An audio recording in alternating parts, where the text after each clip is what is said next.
This is our standard USB response pad, which is finished in a nice carbon fibre effect, and it's about the size of a small paperback book. This is the default layout with 4 buttons, which are kind of easy to kind of get your fingers around. On the back of there's a TTL port, which will basically give you 8 TTL lines from up to 8 individual buttons. There's a single shot TTL lead, which will give you a 50 millisecond blip if any of the buttons are pressed. And we've got 4 stereo connectors, which will allow up to 8 external buttons to be plugged in.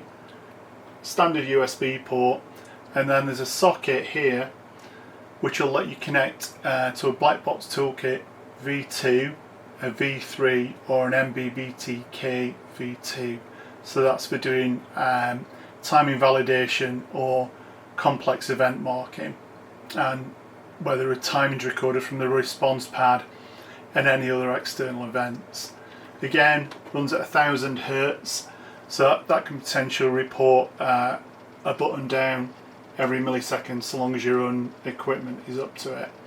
As it's a standard keyboard head, it works on PCs, Linux systems, Macs, iPads, Android tablets, phones, or anything where you can plug a lead in. So I'll just show you that working. So what I'll do is I'll just grab a USB lead and plug it into my PC so you can see it working.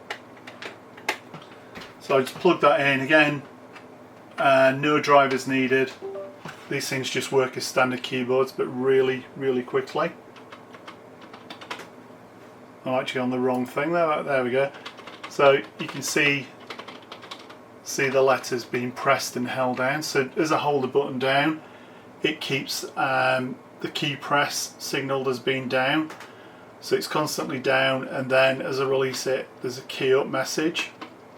You can see the letters being sent there.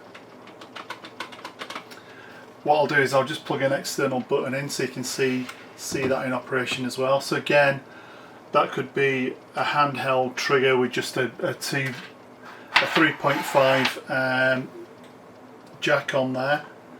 So I'll just plug that into button 1, or it could be something like a Pico button, as we've seen before.